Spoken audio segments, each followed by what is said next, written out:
السلام علیکم ورحمۃ اللہ وبرکاتہ۔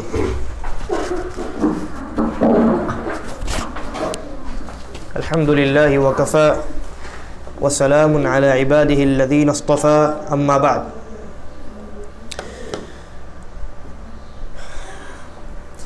ہر قسم کی تعریف اللہ سبحانہ و تعالیٰ کے لیے لائق اور سزاوار ہے۔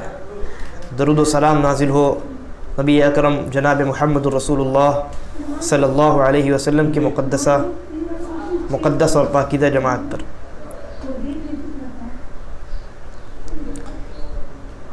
آج کی ہماری یہ مجلس معوذتین یعنی سورہ فلق اور سورہ ناس کے سیکھنے اور سکھانے کی ہے، اور یہ دونوں صورتیں قرآن مجید کی آخری کی دو صورتیں، لہذا اس کو سیکھنا اور سکھانا گویا قرآن مجید کو سیکھنا اور سکھانا ہے،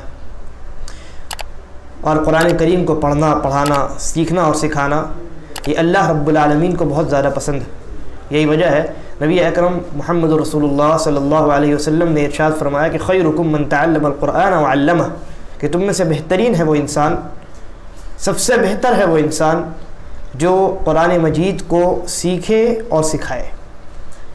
اب چاہے اس کا سیکھنا حفظ کرنے اور اس کا سکھانا حفظ کروانے کے اعتبار سے ہو، یا اس کو سیکھنے اور سکھانے کا معاملہ اس کے ترجمے میں، اس کے معنی اور مفہوم میں غور و فکر کرنے کے اعتبار سے ہو، ہر اعتبار سے انسان جب اپنا تعلق قرآن مجید کے سیکھنے اور سکھانے سے کرتا ہے، تعلق جوڑتا ہے، تو اس کے اعمال میں، اس کی زندگی میں خیر اور بھلائی پیدا ہو جاتی۔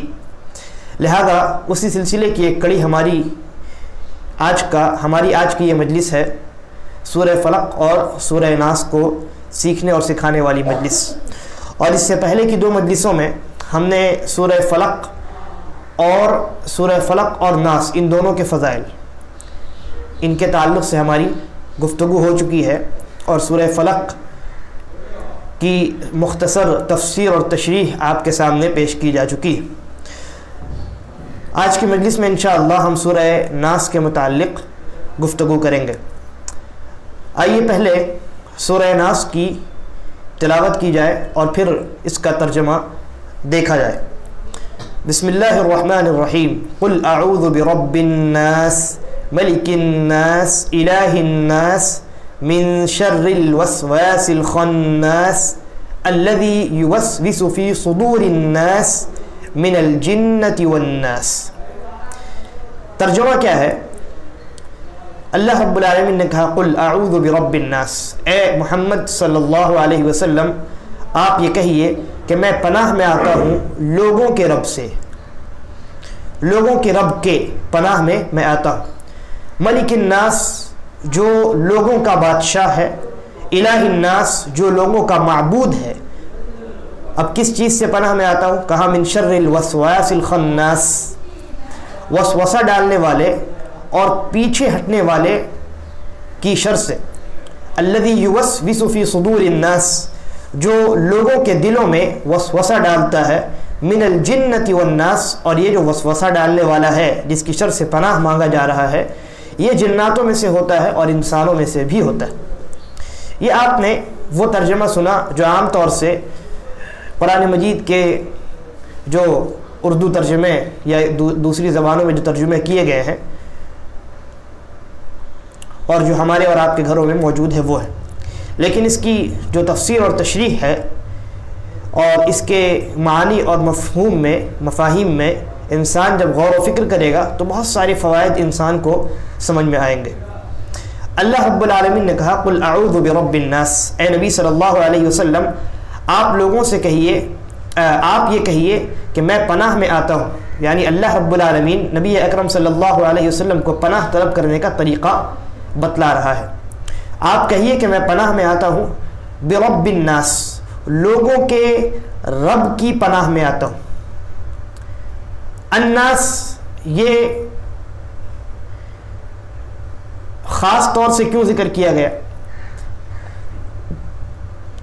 یہاں اللہ رب العالمین صرف لوگوں کا رب تو نہیں ہے، اللہ رب العالمین حیوانات کا بھی رب ہے، جنات کا بھی رب ہے، اسی طریقے پر وہ چیزیں جن کے اندر جان نہیں ہے، اللہ رب العالمین ان تمام چیزوں کا رب ہے. لیکن سوال یہ ہے کہ اللہ تبارک و تعالی نے یہاں یہ کیوں کہا کہ برب الناس، لوگوں کے رب کی پناہ میں آتا ہوں؟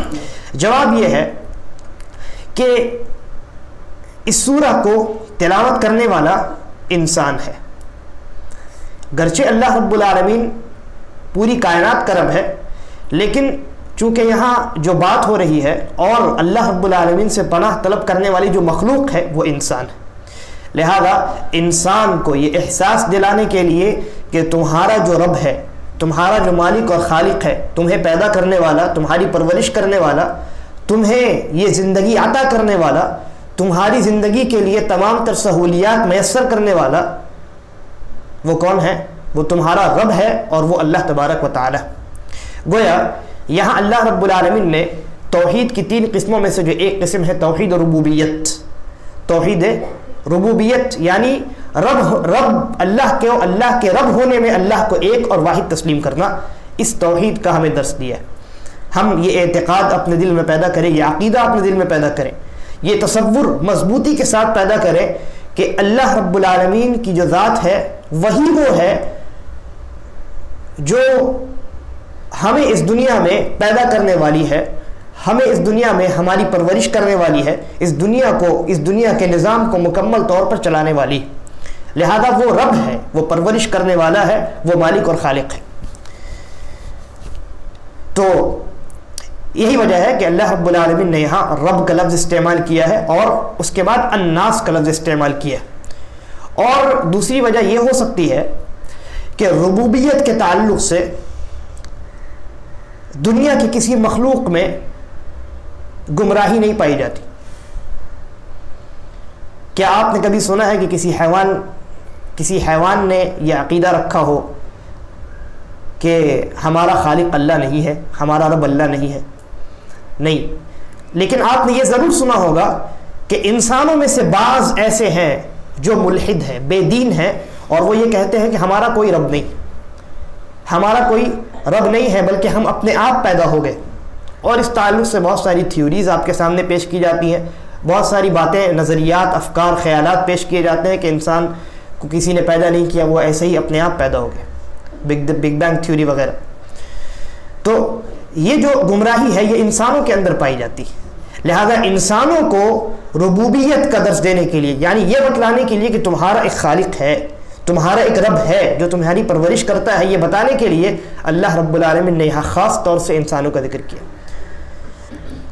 اس کے بعد کہا ملک الناس، میں پناہ میں آتا ہوں لوگوں کے بادشاہ، لوگوں کے بادشاہ سے. ملک یعنی بادشاہ جو حاکم ہوتا ہے.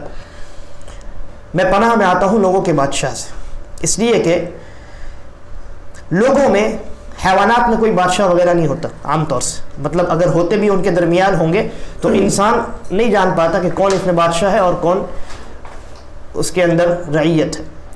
لیکن لوگوں کے درمیان بعض مضبوط اور قوی لوگ ہوتے ہیں، بڑے عہدے والے ہوتے ہیں، اور ان کے درمیان بعض ایسے لوگ ہوتے ہیں جو حاکم کہلاتے ہیں.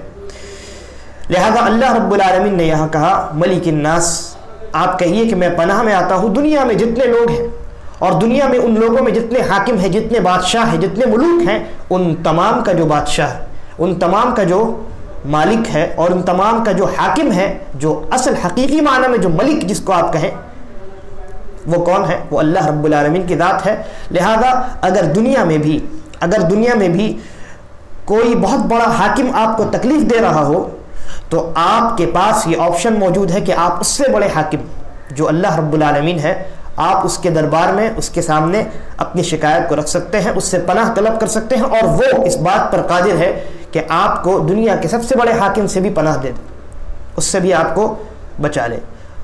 اور اس دوسری آیت میں ملک الناس میں اللہ رب العالمین کا ایک نام ذکر کیا گیا ہے، ملک. الملک یہ اللہ کا نام ہے.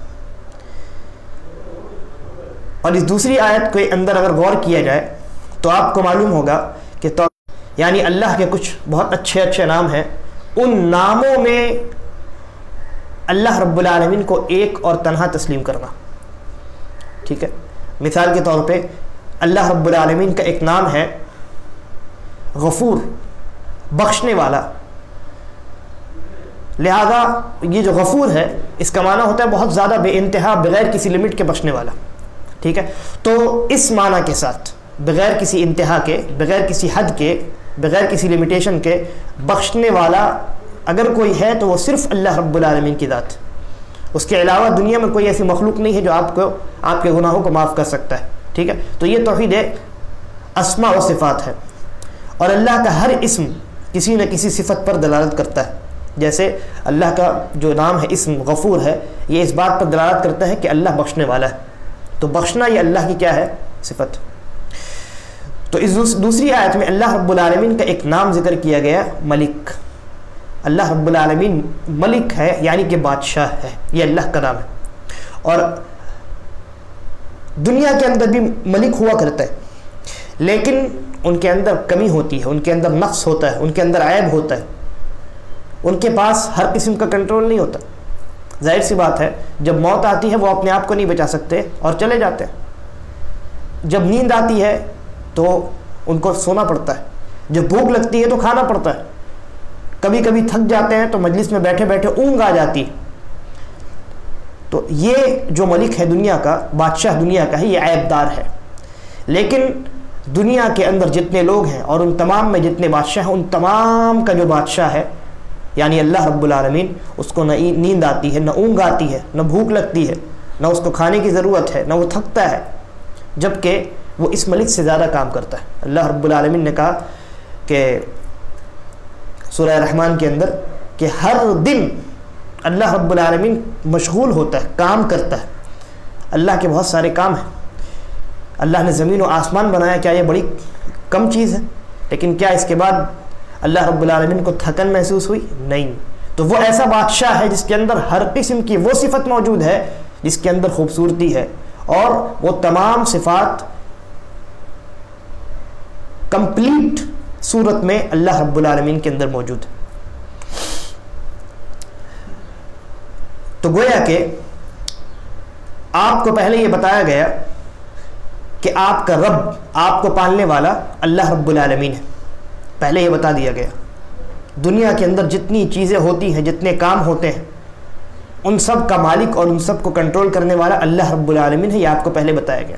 پھر یہ بتایا گیا کہ اس پوری کائنات میں سب سے طاقتور اگر کوئی ذات ہے تو وہ اللہ رب العالمین کی ذات، اس لیے کہ وہی ملک ہے، وہی بادشاہ حقیقی معنی میں. جب یہ دو باتیں آپ کو بتا دی گئی تو اب تیسری آیت میں کہا جا رہا ہے الہ الناس. اور نبی صلی اللہ علیہ وسلم آپ یہ بھی کہیے کہ میں پناہ میں آتا ہوں لوگوں کے الہ سے، یعنی لوگوں کے معبود سے. کیا معنی ہوا کہ جب پوری دنیا کا نظام اس کے ہاتھ میں، پوری دنیا کا کنٹرول اس کے ہاتھ میں ہے، پوری دنیا کے اندر ہر چیز پر وہ قادر ہے اس لیے کہ وہ بادشاہ ہے، جب ایسا ہے تو عبادت کے لائق بھی وہی ہے. اس لیے کہ اگر کسی اور کو آپ معبود تسلیم کریں تو ایسی صورت میں اس کے اندر عیب موجود ہوگا. دنیا کے اندر بہت طاقتور انسان اگر آپ کہیں سے تلاش کر کے لے آئے تب بھی اس کو بھوک لگے گی، وہ سوئے گا، وہ ایک نہ ایک دن مر جائے گا. اس کے اندر عیب ہے، نقص ہے، خرابی ہے. لیکن ہمارا جو رب ہے، جو بادشاہ ہے، جو ملک ہے، جو پوری کائنات کو بنانے والا ہے، کنٹرول کرنے والا ہے، اس کے اندر کوئی کمی نہیں ہے، کوئی نقص نہیں. لہذا جس کے اندر نقص نہیں ہے وہی نہ عبادت کا مستحق ہوگا حقیقی معنی میں. اور یہ قرآن مجید کا اسلوب ہے. قرآن مجید کے اندر اور بھی کئی مقامات پر اللہ رب العالمین نے ربوبیت کا ذکر کر کے الوہیت کو ثابت کیا. جیسا کہ سورہ بقرہ میں اللہ رب العالمین نے جہاں دوسرا رکوع ختم ہوتا ہے وہاں اللہ رب العالمین نے کہا یا ایھا الناس اتقوا ربکم، یا ایھا الناس اعبدوا ربکم الذی خلقکم، اے لوگوں اس رب کی عبادت کرو جس نے تم کو پیدا کیا. لہذا جس نے تم کو پیدا کیا ہے اگر وہ عبادت کے لائق نہیں ہے تو پھر کون ہے؟ اور یہ پیدا کرنا یہ اللہ کے کاموں میں سے ہے، یعنی یہ توحید ربوبیت میں سے.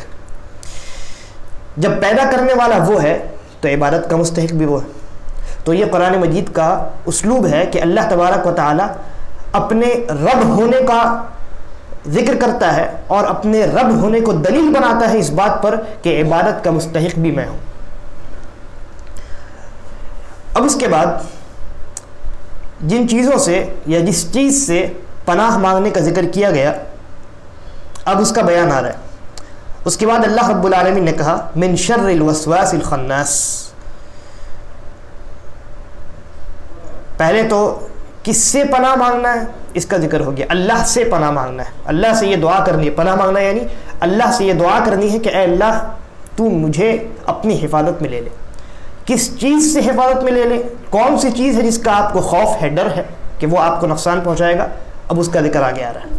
تو اللہ رب العالمین نے کہا من شر الوسواس الخناس. وسواس اور خناس کے شر سے میں تیری پناہ طلب کرتا ہوں. ان دونوں چیزوں سے مجھے بچا کر رکھنا. وسواس کیا ہے اور خناس کیا ہے؟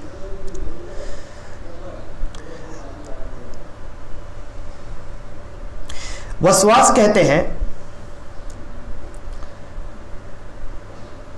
وہ جو دلوں کے اندر وسوسہ ڈالتا ہے.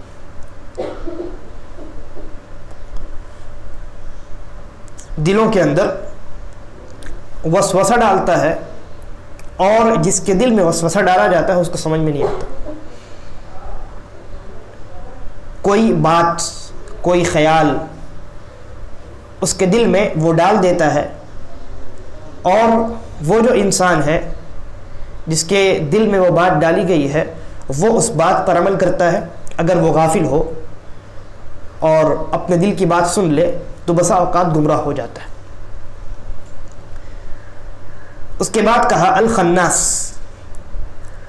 پناہ مانگتا ہوں میں اس کے شر سے جو وسوسہ ڈالتا ہے اور جو وسوسہ ڈالنے کے بعد بسا اوقات پیچھے ہٹ جاتا ہے, چھپ جاتا ہے. یہاں مفسرین نے یہ لکھا کہ یہ جو الخناس کا لفظ ہے اس کا معنی ہے کثیر الاختفاء, جو بہت زیادہ چھپنے والا ہے.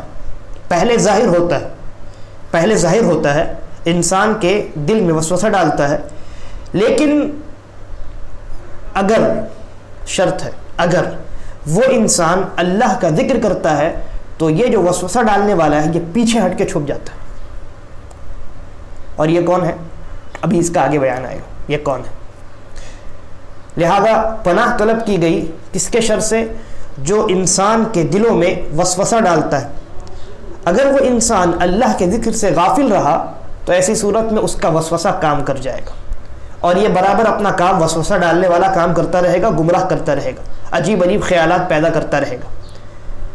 جیسا کہ نبی اکرم صلی اللہ علیہ وسلم کی ایک حدیث ہے, آپ نے فرمایا کہ جب تمہارے دل میں یہ خیال پیدا ہو کہ اس دنیا کو کس نے پیدا کیا تو اللہ نے پیدا کیا, پھر جب یہ خیال پیدا ہو کہ اللہ کو کس نے پیدا کیا تو شیطان سے اللہ کی پناہ طلب کرو اور اس سوچ سے رک جاؤ.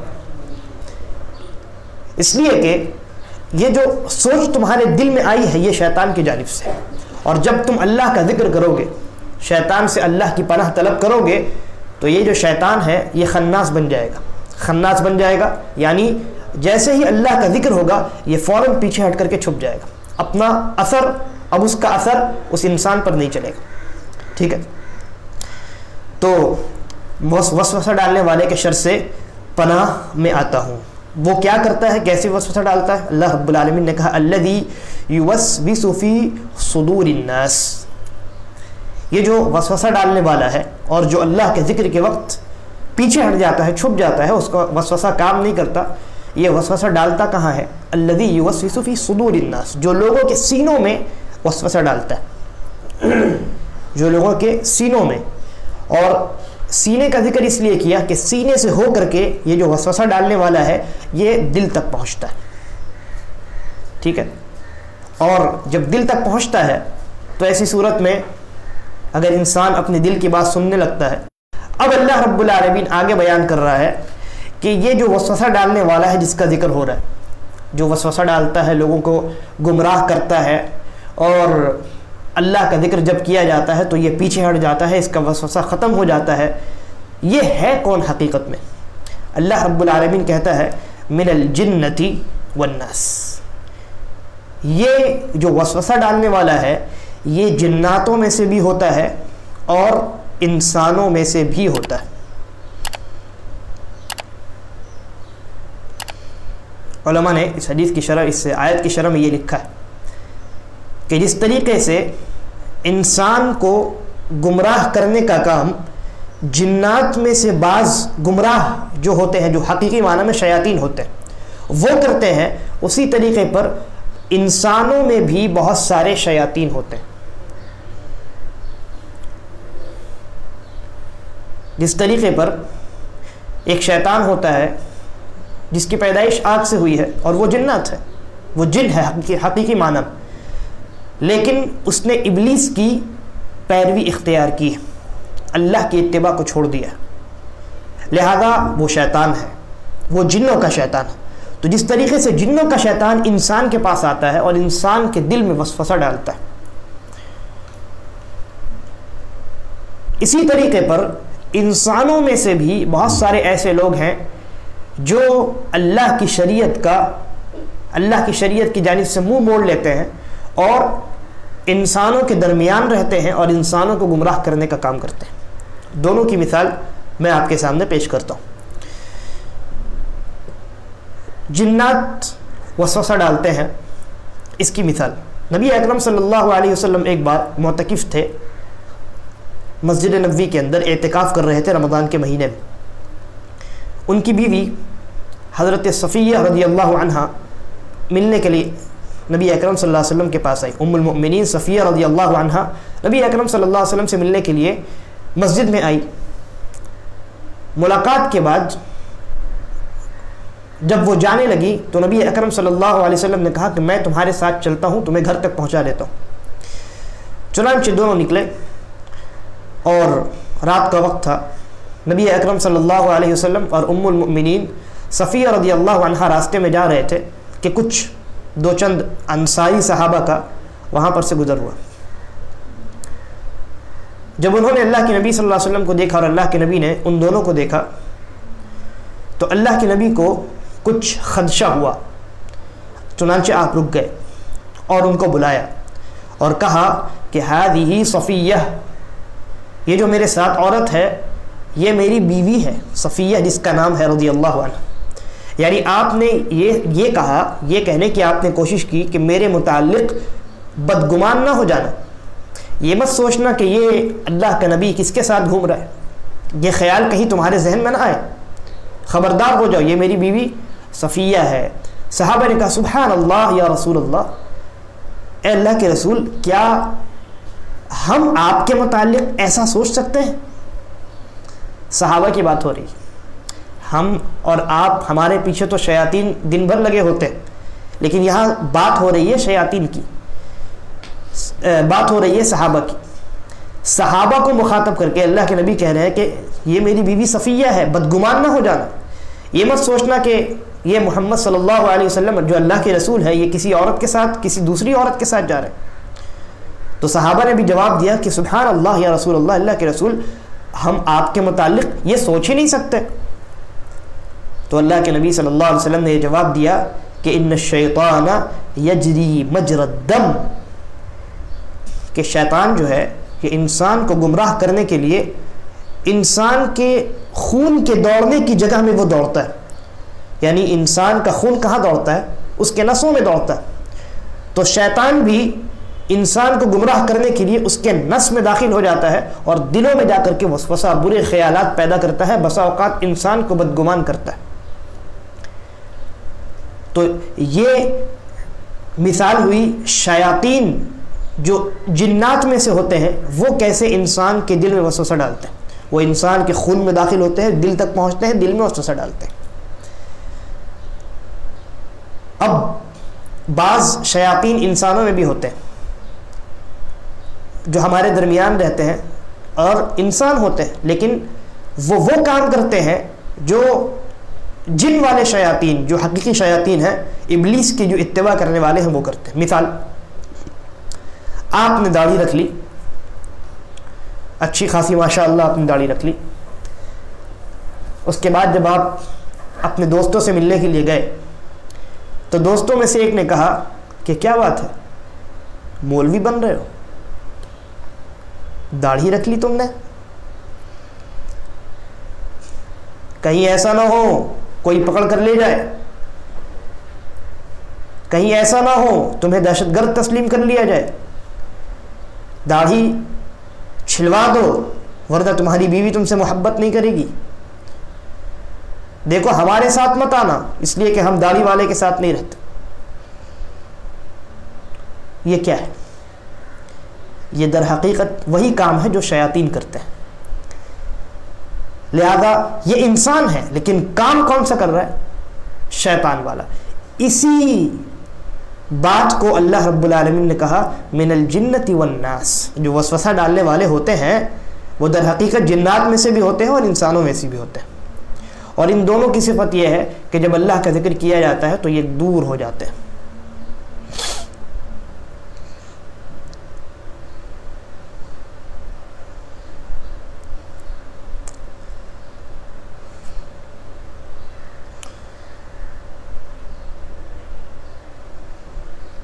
لہذا یہ مختصر سی تفسیر تھی سورۃ الناس کی، اس میں اور بھی بہت ساری باتیں ہیں انشاءاللہ۔ ہماری اس کے بعد کی جو نشست ہوگی، اس کے بعد کی جو مجلس ہوگی وہ سورہ فلق اور سورہ ناس کی تفسیر کی آخری مجلس اور چوتھی مجلس ہوگی۔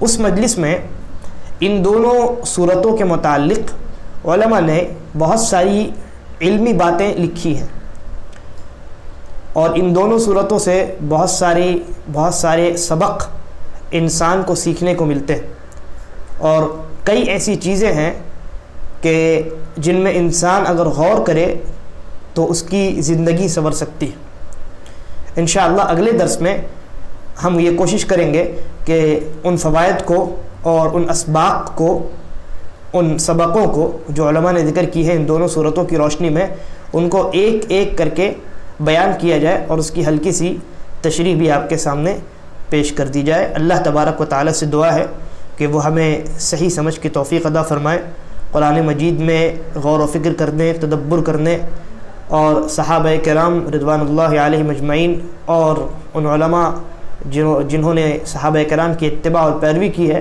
ان کے منہج اور ان کے طریقے پر چلنے کی توفیق عطا فرمائے، اور جب ہمارا خاتمہ ہو تو اسلام اور ایمان پہ ہو۔ هذا والله أعلم وصلى الله على نبينا وسلم۔